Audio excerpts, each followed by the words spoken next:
Բարի երեկո, եթերում է մարդկային գործոնը։ Որքան էլ մարդկությունը ունի ընդհանրություններ, սակայն յուրաքանչյուր ազգ ունի առանձնահատկություններ։ Այսօր մենք խոսելու ենք մեր փոքր ազգի մեծ բարդույթների մասին։ Հայեր, ազգ, որի մայրենի լեզուն հայերենն է, որը ունի եւ ունեցել է դարերի վեր շատ հետաքրքիր մշակութային արժեքներ, ժառանգություն, սակայն կյանքի ու ճակատագրի բերումով վաղ միջնադարից սկսած ստիպված է եղել լքել իր հայրենիքը եւ պարբերաբար օտար երկրները շենացնել եւ այնտեղ ստեղծել իր համար հայրենիք։ Հետաքրքիր է, որ պատմությունը շարունակվում է յուրաքանչյուր ժամանակաշրջանում եւ տարեց տարի ու դարեդար միևնույն է հայությունը շարունակում է իր տեղաշարժը։ Ինչ բարդույթներ մենք ունենք, արդյոք այդ տեղաշարժը նաև չի գալիս բարդույթից, արդյոք չի գալիս նաև մեր ոչ ինքնաբավ լինելուց, ինչու է, որ մենք միշտ փնտրում ենք յան ազգանունով այդ վերջավորությամբ ազգանունները, եթե դիտում ենք ֆիլմ ու ֆիլմի վերջում տեսնում ենք տիտրերը, ինչից է, որ մենք փախչելով ինքներս մեզնից ամեն տեղ փնտրում ենք էլի ինքներս մեզ, այս ամենի մասին խոսելու ենք այսօր իմ հարգարժան եւ շատ կոմպետենտ հյուրերի հետ, ասում եմ բարի գալուստ եւ ձեզ, սիրելի հեռուստադիտողների եւ իհարկե իմ հյուրերին ու սիրով ներկայացնում նրանց։ Քաղաքագետ Հրանտ Մելիք Շահնազարյան, բարի երեկո, բարի գալուս Հրանտ։ Գիտությունների թեկնածու սոցիոլոգ Կարեն Սարգսյան, բարի երեկո Կարեն։ Լուսանկարիչ, գրաֆիկ դիզայներ Արվին Քոչարյան, բարի երեկո Արվին։ Կարող ենք ասել նաև պրոդյուսեր որոշ հարցերում։ Ներկայացնեմ սիրով իմ լավ ընկերոջը նաև ռեժիսոր, մուլտիպլիկատոր, Սահակյանցների ընտանիքի վառ ներկայացուցիչ Դավիթ Սահակյանցի։ Հոկեբան պարոն Ռուբեն Աղուզումցյանին գիտեք շատերը,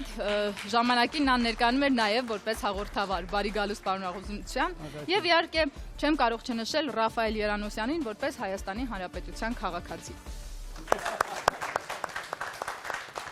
Ռաֆայել, հարցս միանգամից ձեզ, ինչու Հայաստանի Հանրապետության քաղաքացի, դա դարձել է մասնագիտություն։ Չէ, դա մասնագիտություն չի, ես Հայաստանի Հանրապետության քաղաքացի եմ եւ հպարտ եմ, որովհետեւ ես այստեղ ունեմ ընկերներ, հարազատներ, արյուն, հայ արյուն։ Ինչու Հայաստանի Հանրապետության քաղաքացի, այլ ոչ թե դերասան, որովհետեւ այսօր Հայաստանի Հանրապետությունում ցավոք չգիտես ինչի ամեն յուրաքանչյուր երկրորդ իրեն համարում է դերասան։ Առաջինը։ Արդեն առաջինը, որովհետև ես երեկվա տվյալներով էի, ասում եմ այսօր արդեն առաջինը։ Այսօր տենդենսը փոխվել է։ Իսկ իմ մասնագիտությունը, քանի որ ես ավելի շատ եմ սիրում, չեմ ուզում դա լինի այդքան էժան, որ յուրաքանչյուր առաջինը, ոնց որ դու ես ասում, իրեն համարի դերասան։ Դա համար Հայաստանի Հանրապետության քաղաքացի, միջև որ ես կարգը մի հատ վերանայեն, միջև որ դերասանները քչանան ու քաղաքացիները շատ վերանայեն կարգավորեն։ Ռաֆայել, սա ինչ է բարդույթ, երբ մենք յուրաքանչյուր զգտում ենք գտնել մեզ արվեստում, թեև դերասանական արվեստը միշտ չի, որ համապատասխանում է բառից լայն իմաստով արվեստի չափորոշիչներին, գոնե Հայաստանում։ Գիտեք ոնց Նազենի ջան, ես ասեմ, այնպես չի, դե քանի որ մենք հիմա Հայաստանի Հանրապետություն ենք ու մենք հայ ենք, մենք պետք է խոսենք մեր առավելությունների եւ թերությունների մասին, յուրաքանչյուր ազգեր ունի իր առավելությունը եւ թերությունը։ Ցավոք սրտի մենք ապրում ենք մի երկրում, շփումը մեր համակարգացիների հետ ավելի շատ է, մենք մեր թերություններն ավելի շատ ենք տեսնում։ Մոտիկից էլի դեմ արդեմ։ Այնպես չի, որ մնացած ազգերը բոլորը ասեն կամ իրանք չունեն բարդույթներ։ Ավելի տենց ազգեր կան ըստ իս աշխարհում, որ ավելի բարդույթներ ունեն։ Ես օրինակ գիտեք ոնց Իվան ավելացնեմ։ Համեցեք Կարեն։ Լավ հասկանում եմ ինչ ասում, խնդիրը հետևյալն է, ինձ թվում է մենք շատ մոնոէթնիկ ենք, այսինքն 100%։ Եթե այլ երկրներում այսպես կոչված ազգությունները նույնիսկ տիտղոսային իրենք փորձում են իրենց դրական կողմերը առաջ քաշել եւ ի տարբերություն դնել այլ ազգերի ներկայացուցիչներին, մեզանում դա չկա, մենք ստիպված ենք ասենք, մենք չենք կարող տարբերել, օրինակ ես հայ եմ, իսկ դու Ալֆա Ցենտավրայից ես եկել, կարևոր չի, հա, իրենք տարբերում են ազգային էթնիկ հիմքի վրա, մենք դա այդ հնարավորությունը չունենք, դա չունենք, դրա համար մենք ոնց որ մեզ մեջ ենք տեսնում, մեզ մեջ ենք փորում, պրոբլեմ ենք գտնում, հետո այդ պրոբլեմը սարքում ենք գրող։ Կարեն, բայց այնպես չի, չէ, որ մենք մեր մեջ փնտրելով չենք գտնում։ Իրականում մենք ունենք բազմաթիվ խնդիրներ, որոնք նաև մեր գտնում ենք ու գնում ենք։ Հրանտին եմ հարցս ուզում տա, Դավիթ համեցեք։ Ներողություն, որ ընդհատեցի, ուղղակի մտքիս եկա, որ փաստորեն ստացվում է, որ մենք փնտրելով ու գտնելով մի հատ մեծ խնդրի առաջ ենք կանգնում, որը որ կարծում եմ ամենա ֆունդամենտալն է մեր մոտ։ Մենք չունենք գնահատելու, ճիշտ գնահատելու հատկությունը մեզ մոտ ոչ թե չկա, բնականաբար կա, բայց նա այդքան չի աշխատում եւ այդ կարևորությունը չենք տալի, հենց ճիշտ գնահատելու եւ գնահատելու իրոք լավը ու որտեղ երբ որ գտնում ենք լավը մեր մեջ սկսում ենք կասկածել, միգուցե այդքան լավը չի, որ ես գտել եմ, չէ, բայց դա լավ է, արդեն կարելի է գնահատել։ Այսպես մի հատ բան կա, չի, հարևանի հարցը միշտ լավն է։ Բայց միթե վատ բան են ասում։ Դե գիտեք, ոնց պետք է Հայաստանի Հանրապետություն, քանի որ դու ստեղծագործում ես, արարում ես, այդ պայն ասում են դե ինքը մեկ այստեղ է, այստեղ է ստեղծագործում, այստեղ է արարում, ու դու դառնում ես նրանց համար սովորական։ Երբ որ որոշում ես, որ պետք է գնաս, հələ չես գնացել, դեռ որոշում ես, որ պետք է գնաս, մի անգամից, բայց ուր ես գնում, ախր դու պետք ես այստեղ, հələ դու մեր ազգին պետք ես, ախր նայեք ես ինչքան են սիրում, բայց մենակ սիրելով չի այսօր։ Բա ինչ։ Գնահատելով։ Լավ, հետաքրքիր մի բան ասեմ, երբևիցե չեմ մտածել կամ չեմ կարծում, որ որևէ միջին կամ միջինից մի քիչ բարձր հայտնիության իտալացի դերասան, հենց ուղղակի իտալացիների վրա բերեմ օրինակը, տեմպերամենտով են դրա համար, որ հատուկ ապրի ու ստեղծագործի այնպես, որ անընդհատ փորձի լինել գնահատված։ Ասեմ ավելին, շատ մեծ քանակի իտալացիների համար բացարձակ միևնույնն է, որ ենթադրենք Դենիրոն իտալացի է կամ Դիկապրիոն կամ մյուսը երրորդ, այդպես կարող են կամ Բելուչին, եւ անգամ իրենց հայտնիության մեջ այդ շատ հանրահայտ անունները ինչ որ հատուկ բան չեն փոխում իտալացու համար։ Խոսում եմ միջին իտալացու մասին։ Դե չեն գիտակցում այդքան։ Իրենք այդքանը չեն գիտակցում։ Արտասահմանցիների հետ եմ շփվում, հա, դե Հենրիկ Մխիթարյանն է մերն է, բնական է, Շարլ Ազնավուրն էլ է մերը, մենք բոլորս տաղանդավոր ենք։ Արտաքին աշխարհի հետ շփվելուց փորձում ես ներկայացնել, իբրև դա շատ սովորական երևույթ է, երբ որ հայը տաղանդավոր է, երբ որ հայը բարձունքների հասնում եւ ես վստահ եմ, որ նույնը վերաբերվում է նաեւ իտալացիներին եւ նրանց համար իսկապես դա սովորական է։ Սովորական երևույթը լրիվ համամիտ եմ, սովորական երևույթ միգուցե իտալացու համար սովորական երևույթ է, որ Մոնիկա Բելուչին իտալացի է, բայց հələ փորձեք ասել, որ Մոնիկա Բելուչին լավը չի իտալացում։ Ինքը սենց անելով աչքերդ կհանի։ Հասկանում եք, այստեղ խնդիրը հետևյալն է։ Մենք ստիպված ենք ինչ-որ կերպ դա բարդույթ է, մենք ինչ-որ դրսից մարդ է գալի, մենք ես չգիտեմ ինչի որոշում ենք, որ ինքը լուրջ է, մենք իրեն փորձում ենք բացատրել, որ մենք էլ ենք լուրջ ազգ, մեծ ազգ, ընդ որում խոսքերով ապացուցել, այ դրա մասին է խոսքը, մենք անընդհատ փորձում ենք ապացուցել, հա։ Հա, բա դատարկ մարդը ինչ պետք է անի, պետք է ապացուցի։ Դե յուրաքանչյուր որ Հայաստանից տոնում մի քանի ժամանակահատվածով գնում է եւ ասենք ինչ որ դրսում հաջողությունների հասնում եւ այդ մարդը որ վերադառնում է նույնս բանն է լինում որ ինքը դրսից է եկել արդեն ինչ որ բաներ են դեղ արել եւ իրանք մոռանում են մի քանի տարի առաջ ինքը թեկուզ հաջողակ բայց այդպես չեն գնահատում իրան ու դա շատ հայկական բնորոշ բնավորություն է որ ասենք ամենափոքր բանը թեկուզ ամենափոքր ցուցահանդեսը կամ ամենափոքր ներկայացումը դրսում արվում է եւ վերադառնումը միանգամից դա դառնում է շատ կարեւոր մի բան քանի որ դրսում արվի դա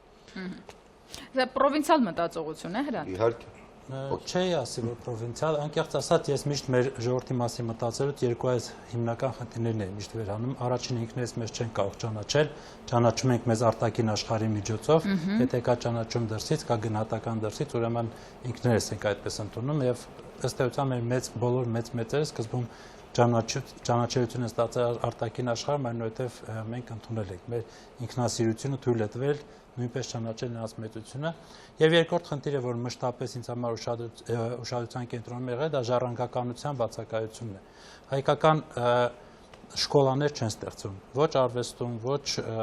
մշակույթում տարբեր նկատի ունեք հիմա ժամանակակից աշխարհ եւ հիմա եւ տեսեք 5-րդ դարի հայը չի եղել 3-րդ դարի հայի ժառանգորդը 7-րդ դարին է նախորդ դարի հասկանում եք անընդհատ սկսում ենք նորը ստեղծել եւ չենք հենվում այն պատմական ժառանգության վրա որ այլևս ձևավորված է եւ փորձառություն է անցել ինչ որ Ես իհարկե մասամբ եմ համակարծիք, որովհետև մենք սկսած ասեղնագործությունից, Ուրֆայի կամ տարբեր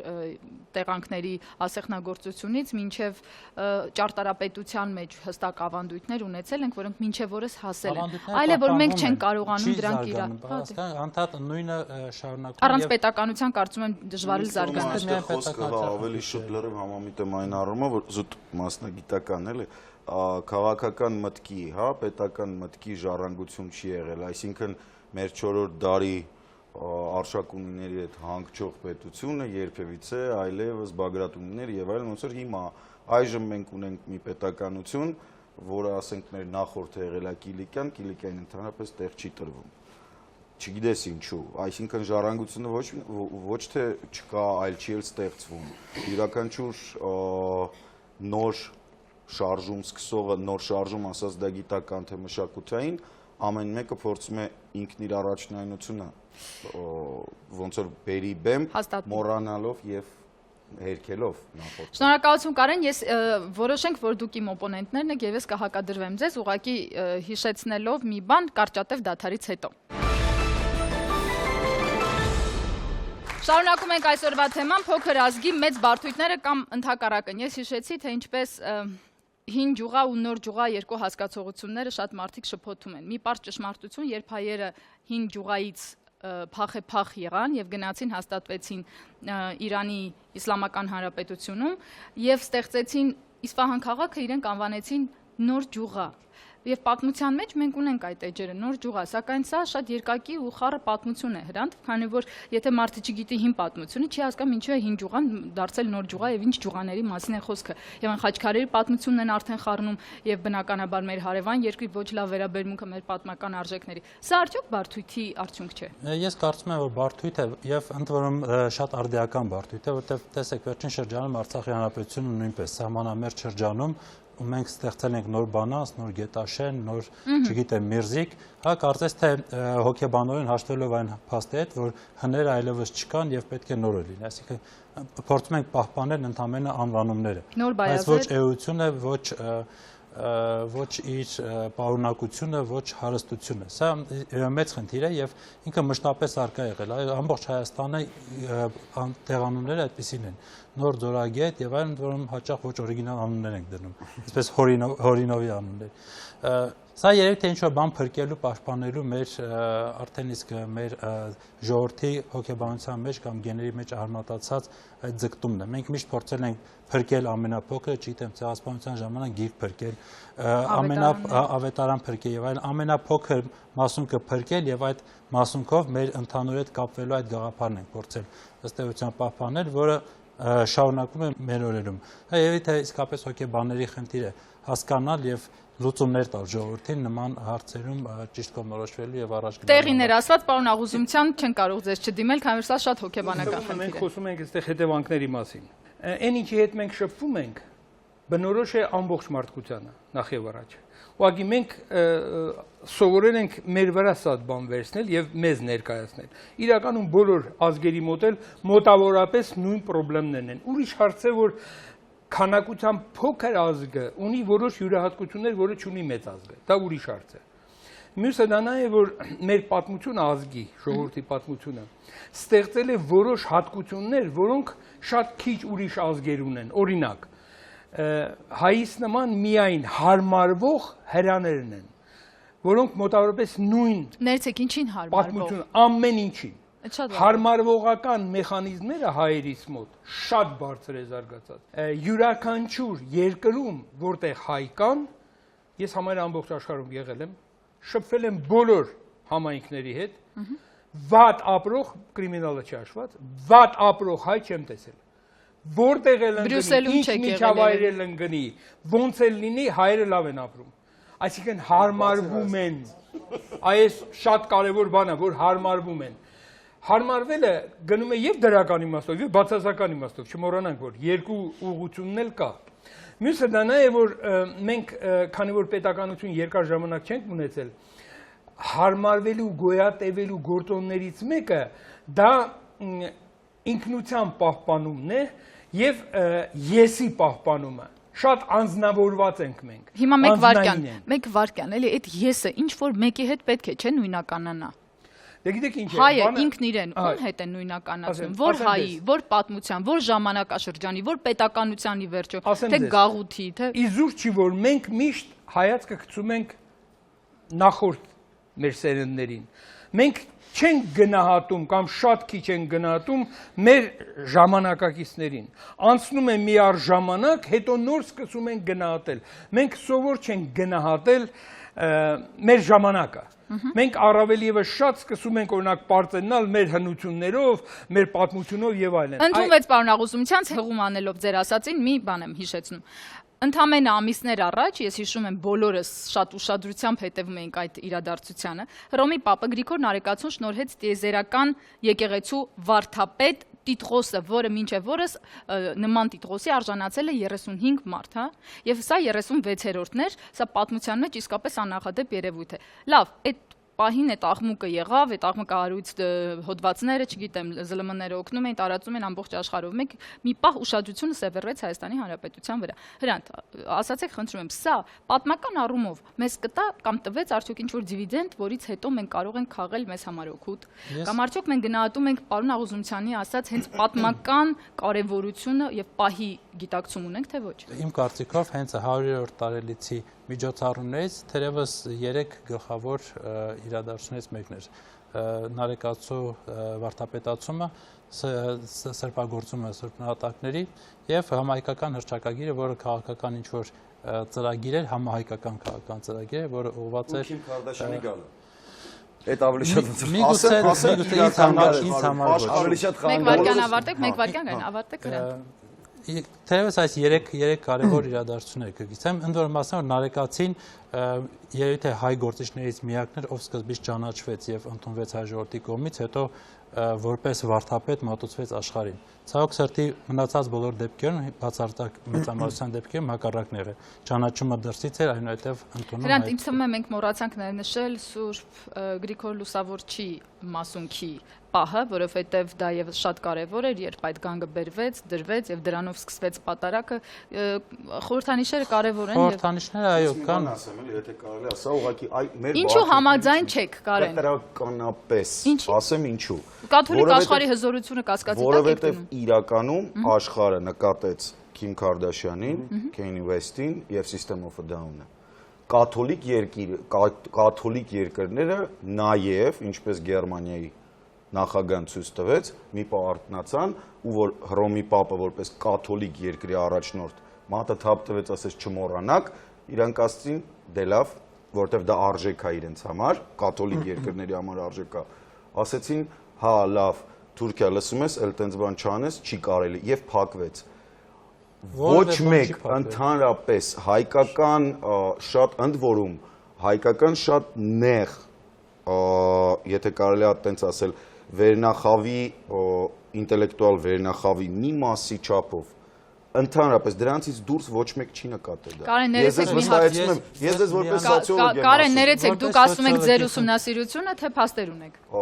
Ես առաջարկում եմ մեկ հատ էլ ձեզ համար անցկացնեմ հետո։ Ես ներողություն եմ խնդրում, փաստացի բաներ եմ ասում, որ երբևիցե որևէ բոլոր աշխարհի բոլոր ԶԼՄ-ները երբևիցե այդպիսի արձագանք ու անդրադարձ չեն ունեցել, ինչպես Ֆրանցիսկոս Պապի նման գործողություններից հետո առաջին, երկրորդ։ Հայաստանի Հանրապետության մասին բացարձակ։ Դա գալիս է հենց տվյալ 100-ամյակի տարելիցի շրջանակում, տվյալ իրադարձության մեջ։ Եվ կներեք, եթե թույլ տաք մի բան էլ ասեմ։ Վաղը չեմ ուսոր տարիները անցնում են շատ արագ եւ 100-ամյակը եկավ շատ անսպասելի, նույն երբ կգա 150-ը կամ 200-ը կամ չգիտեմ ինչ։ Պատմական իրողությունները կփոխվեն, ես տա Աստված Հայաստանի Հանրապետությունը լինի միշտ, սակայն 36-րդ Սուրբը հռչակված կլինի հավերժ։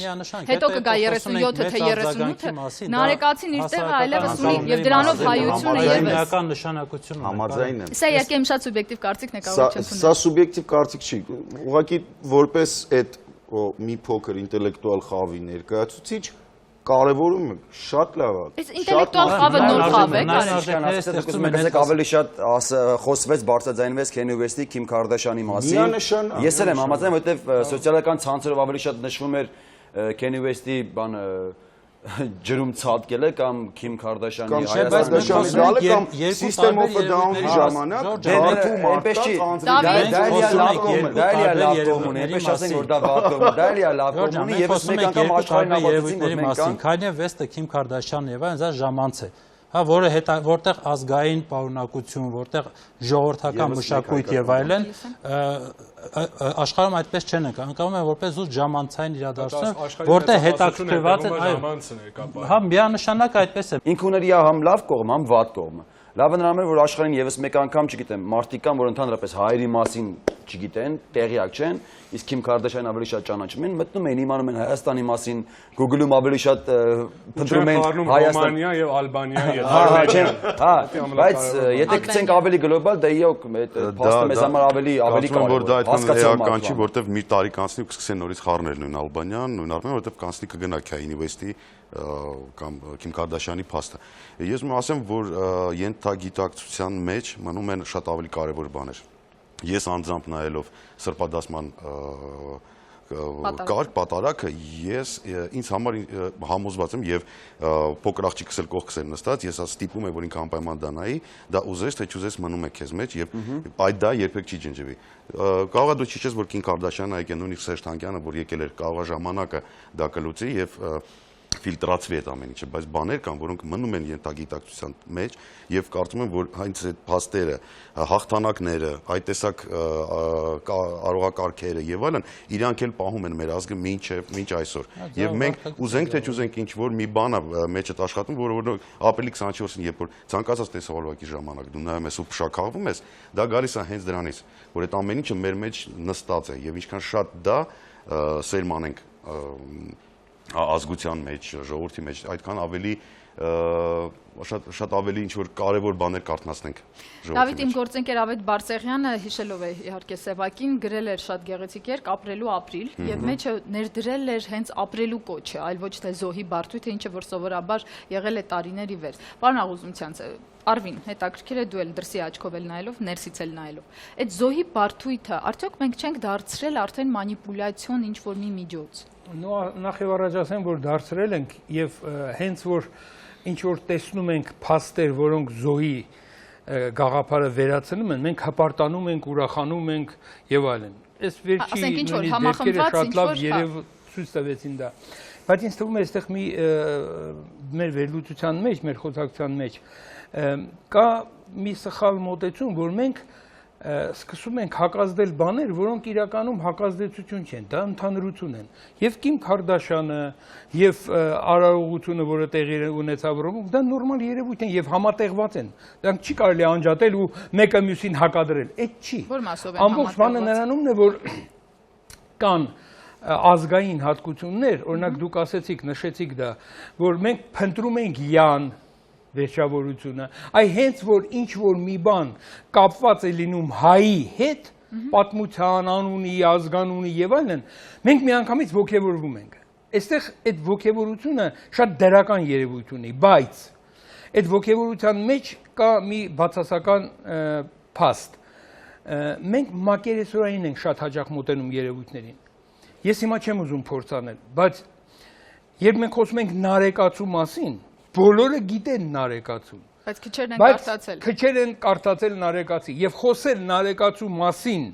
կարող ենք խելոք շատ, չկարդացած է միջալոց։ Հայից խելքը դա բավականին թույլ է տալիս, որ խելոք բառեր ասես, բայց նարեկացուն չիմանաս։ Այ ես դեմ եմ, որ առանց խորությամբ իմանալու մենք սկսում ենք եզրակացություններ անել, խելոք բաներ ասել։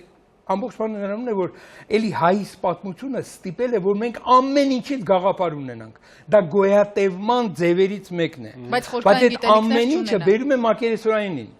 Առավել եւս, երբ ժամանակակից զալամանները հնարավորություն են տալիս ամեն ինչը իմանալ, բազկաթոռին նստած դու կարող ես մտնել եւ ամեն ինչից իմանալ, բայց խորհրդությամբ ոչ մի բան չիմանալ։ Այ սա է մեր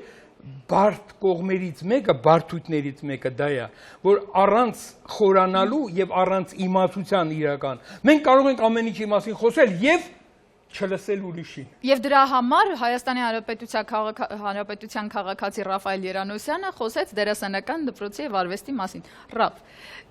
էլի եկանք հիմա դերասանական արվեստին, ի՞նչն է պատճառը, որ մենք խորհրդային չենք ուսումնասիրում այդ արվեստը եւ ձեր նշած ամեն առաջինը կամ երկրորդը ուզում է դառնալ դերասան։ Կարծում են շահույթ է հեշտ ձեռք բերել։ Գիտեք ոնց, այդ երևի գալիս է ավելի շատ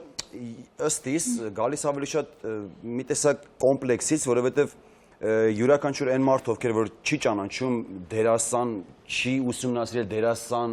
արվեստի այդ բանի մասին, այդ ճյուղի մասին, մասնագիտության մասին, ասում է դե ձեր կյանքը ուրախ է, էլի։ Հա իրանք սենց են, ասում է դե ձեր կյանքը ուրախ է, ասում մարդիկ այսպես բան են ասում։ Չգիտակցելով, որ ամենաբարդ, ամենադժվար, ամենատխուր, ամենաուժեղ մասնագիտությունն է պետության։ Դրա համար մարդիկ ուզում են ձեռք ազատվեն կամ ազատվեն կոմպլեքսներից, գնանք նկարվենք, որպեսզի մեր կյանքն էլ ուրախանցնի։ Ըստ իս երևի այդ ձև եմ մտածում, որ այսօր յուրաքանչյուր երկրորդին համարում է դերասան։ Դա մասամբ ճիշտ է, ամբողջ ցավը նրանում է, որ շատ ընտրություններ մենք կատարում ենք ենթագիտակցորեն։ Եվ այդ ենթագիտակցորեն ընտրություն կատարելու ժամանակ արտաքին կողմն ենք ավելի շատ ընդունում։ Ուզում եմ ասել, այստեղ շատ կարևոր է, էլի կրկնեմ, որ այդ մակերեսային մոտեցումը բերում է նրան, որ մենք սխալներ կարող ենք շատ կատարել։ Պլյուս մենք մի հատ շատ մեծ խնդիր ունենք, կներեք, որ ընդհատեցի, ամենագլխավոր խնդիրներից այսօրվա դա հենց գլոբալիզացիան է, որը ամբողջ աշխարհով է, որտեղ ջնջվում են բոլոր սահմանները, բոլոր կանոնները, բոլոր տաբուները։ Այդ ամիջը ջնջվում է եւ այսօր մեր շատ հարցերում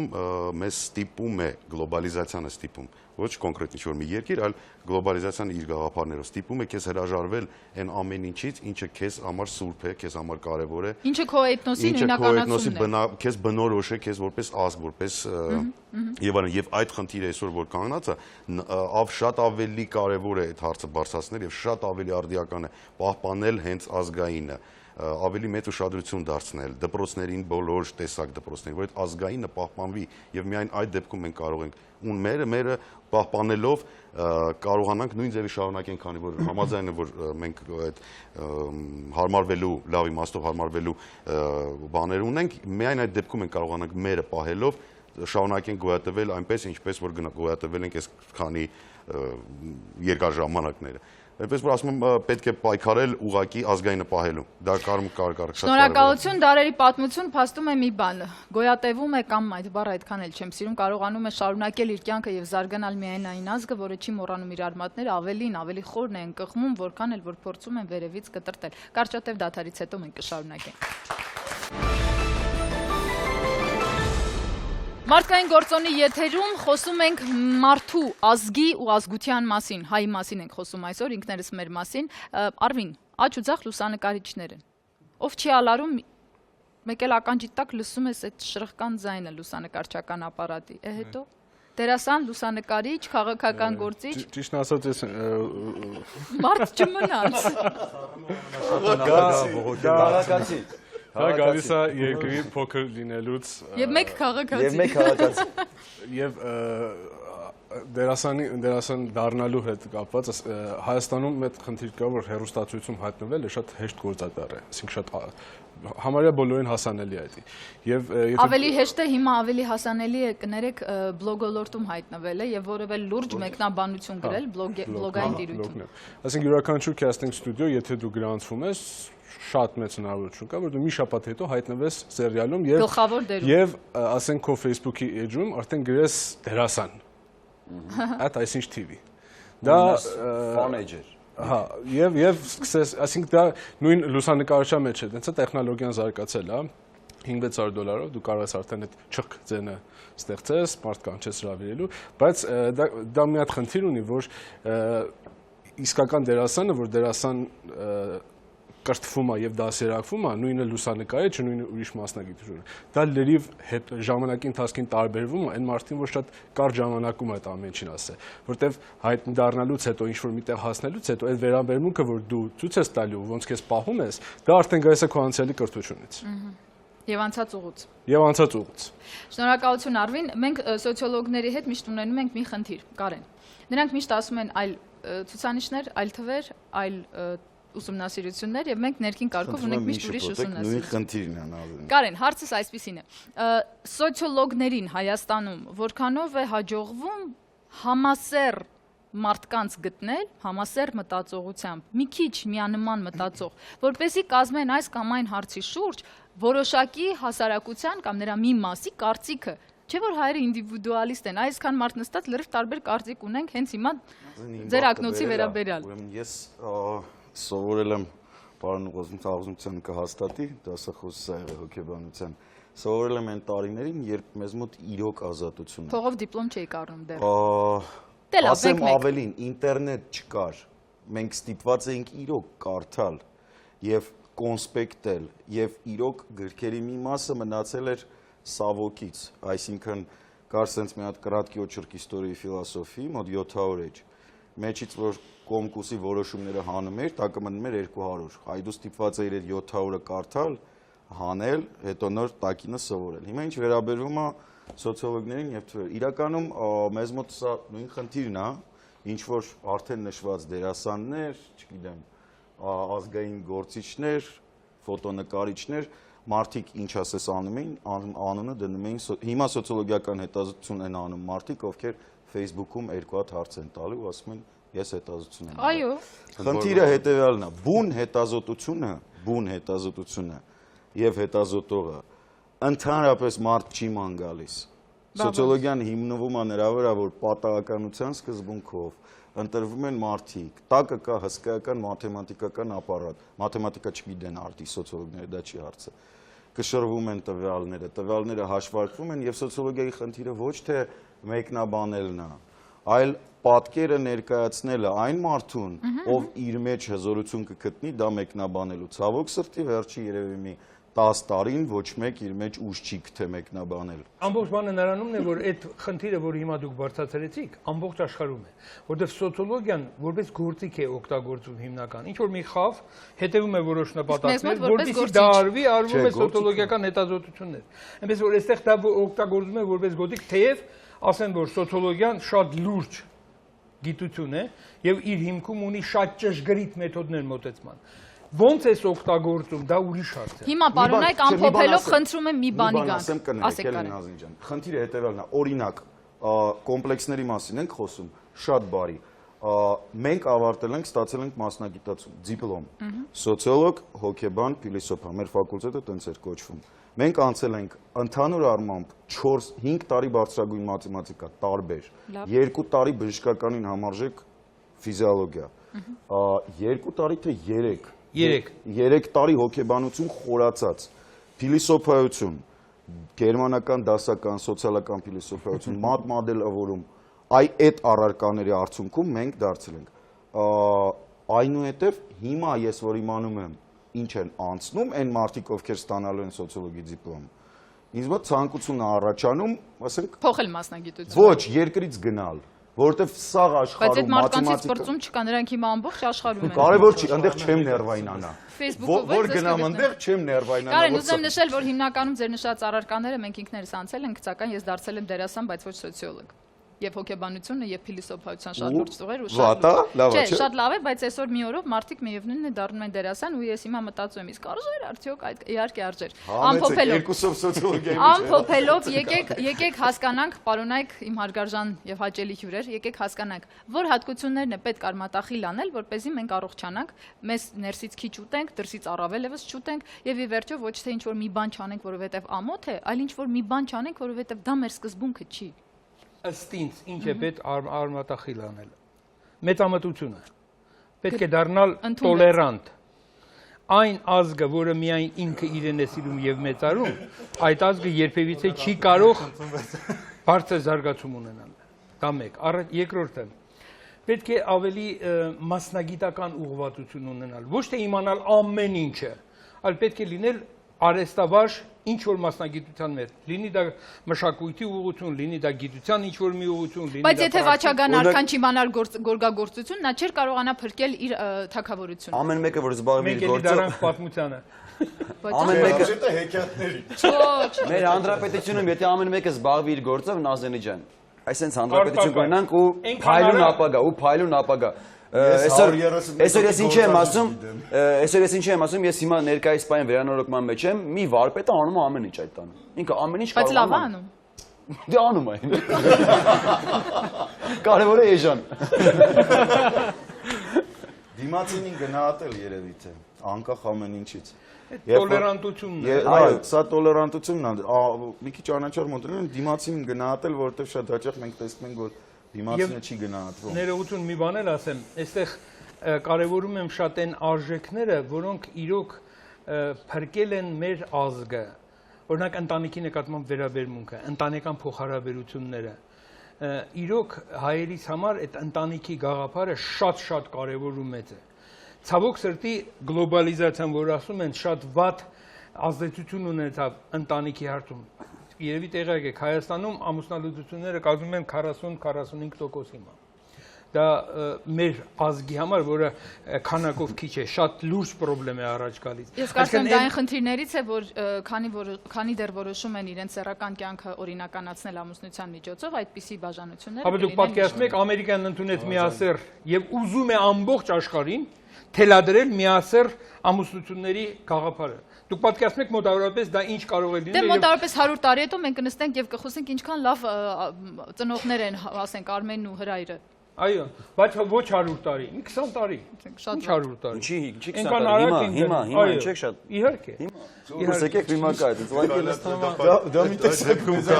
Տխրեցինք։ Շատ շեղվեց։ Այդ դեպքում կարելի է արդեն տոլերանտ չլինել։ Այդ պետք է։ Դավիթ ամփոփել։ Ես համոզված եմ, որ պետք է ներս նայել ընդհանրապես ցանկացած ֆիլոսոֆիան, ռելիգիա եւ այլն, այդ ամիջը ինչի մասին է խոսքը, աղոթքը ինչն է դա ինքդ քեզ հասկանաս, ինքդ քեզ մեդիտացիայի process-ը, ինչ դու հասկանաս, քո միջոցով հասկանաս աշխարհը։ Եթե մոդելը, այդ նույն մոդելը օգտագործենք բոլորիս համար, դա պետք է մեջդ նայես եւ մեջդ հասկանաս։ Քիչ նայես դուրս, էլի նայ անպայման, հետևի, ուսումնասիրի մանարի աշխարհը եւ այլն, բայց մեջդ նայ, ինչ արձագանք է տալի քո էությունը այս կամ այն փաստերին։ Եթե կա ոչ համաձայնություն, ուրեմն բռնվիր այդ ոչ համաձայնությունից հետ։ Եթե համահունչ է քո հետ, ուրեմն քեզ բնորոշ է։ Եվ այդ անկեղծ ազնիվ լինելը միայն կարծում եմ այդ մի ուղիով կարող ենք մենք պահպանել այն ամեն ինչ ինչ որ ունենք, ու Աստված տա կպահենք ու դեռ շատ ազգեր, օրինակ նույն Սկանդինավիան, միգուցե մի օր դառնա ընդամենը մի երկիր, այն էլ միասեռականների ինչ որ կոնտինենտ, իսկ մենք կմնանք, ու դա շատ ողջունել է։ Գիտեք, այդտեղ մի կարևոր բան եմ ուզում նշել ձեր շարունակությունը դեր ասացի։ Բանը նրանում է, որ այդ ինչ որ դուք ասիք, որ պետք է, բայց ով պետք է սովորեցնի դա։ Չէ որ պետք է սովորեցնես, որ մարդը ինքը իրեն նայի, որովհետև այդ մարդը կարող է ինքը իրեն նայել բոլորովին ուրիշ շեղված ձևով եւ այլն։ Այստեղ այ ընտանիքը եւ դաստիարակության հարցերը առաջնային դեր են կատարում։ Ցավոք սրտի ժամանակակից հայկական ընտանիքներում շատ է թուլացել դաստիարակության ֆունկցիան։ Պարոն Աղուզումցյանց, ես միշտ ասում եմ մի բան, նույն ընտանիքից մենք երեք քույր ենք, երեքս դուրս ենք եկել նույն ընտանիքից, նույն դաստիարակությամբ եւ շատ տարբեր։ Եվ ընտանիքը չի կարող կրել ամբողջությամբ պատասխանատվություն։ Տարբեր, բայց բոլորը լավ։ Ես չեմ կարծում, որ հասարակության մեծ մասը ձեզ հետ համակարծիք է իմ պահով, լավի հետ կապված։ Շնորհակալություն Արվին, Քանի որ ես լավ եմ ճանաչում։ Շնորհակալ եմ շատ, Արվին։ Ես ճիշտ ասած գլոբալիզացիայի հետ, քանի որ գլոբալիզացիան գնում է եւ դեմը չենք կարող մենք կանգնել, մենք պետք է իրենց օգտվենք այդ սահմանները, որ արդեն չկա եւ ամեն ինչ հեշտացել է, մենք կարող ենք դա օգտվենք որպես այն կամուրջը, որ մեր ուզած ձևով դրսում հայկական այդ ամեն ինչը ազգայինն արվեստն է կարող ենք դրսի մարդկանց ներկայացնել։ Լավ, շնորհակալ եմ, Կարեն։ Ես էլ եմ մի տեսակ այդ մտքի հետ հարաբերական։ Ես վախենում եմ երկու բանից։ Մեկ, որ մարդիկ, ովքեր ես հիմա տեսնում եմ, իրենք իրենց մեջ նայեն ու տեսնան այնպեսի մի սև անդունդ, որ այդ անդունդը իրանց տանի ու իրանց կսկսեն շրջապատին վատություն անել, դրա համար կոչ չեմ անում բոլորին իրանց մեջ նայել։ Ով գիտի մեջը կրակ կա, լույս կա, թող նայի, մնացածները չէ։ Իսկ գլոբալիզացիան այո, երևի թե գրեթե ամեն ինչի հետ համաձայն եմ, ընտանիք, կրթություն, բայց մենք չենք կարող դրա դիմաց առնենք։ Մենք իրոք պետք է այդ գնացքին նստենք, ցանկալի է նստած, ոչ թե պլաց կարտով, ոչ թե հետևից կախված, որովհետև այդ գնացքը գնում է, ինքը հələ կանգնած է, պերոնին կանգնա, հələ դռները բաց է։ Եկեք մտնենք, նստենք մեղքի վագոն, ես կմնամ պերոնին։ Կուպե, մեկա վերջում ասում, ասենց քաշ են տալու գծերով վազը։ Մի քանի հոգի կմնան պերոնին։ Հրանտ Մելիք Շանազարյան։ Հարցին, թե ինչ պետք է արմատախիլ անել, կարծում եմ բոլոր այն երևույթները, ինչի մասին խոսեցինք, հատուկ են բոլոր ժողովուրդներին։ Բավարար ավելի ճիշտ է մտածել ինչ ներդնել կամ ինչ ներմուծել։ Իսկ բոլոր խնդիրների լուծումը իրականում կրթության մեջ է։ Կրթական մակարդակի եւ ինքնաճանաչության մեջ։ Մենք այսօր ունենք բավական լուրջ խնդիր, կրթության մենք մեզ ճանաչում ենք ոչ մեր պրիզմայով եւ դա անընդհատ կոնֆլիկտներ է առաջացնում մեր ինքնաճանաչողության, մեր ինքնանույնականացման այդ մեխանիզմների հետ ներքուստ որոնք դրված են։ Ու արդյունքում ունենում ենք աղանդավորական շարժումներ, չգիտեմ, միասեռականության խնդիր եւ այլն եւ այլն։ Կրթությունը սա է լուծումը բոլոր խնդիրների, որոնք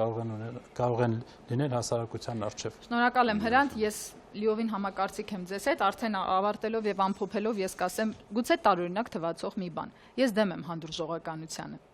Անցան տարիներ ու ես իմ 33 տարեկանում հասկացա, որ այո, ես դեմ եմ։ Ես դեմ եմ նրան, որպեսզի ինչ որ մեկը հանդուրժի, թե փողոցում մեկը աղբ է նետում։ Ես դեմ եմ, երբ որ հայ առաքելական եկեղեցին խարխլում են, որքան էլ որ մենք ստորագրել ենք ժամանակին ինչ որ մի փաստաթղթի տակ։ Ես դեմ եմ։ Ես դեմ եմ, որպեսզի ծնողին պառակտեն ընտանիքից եւ երեխային պարակտեն ծնողից, թեկուզ նույն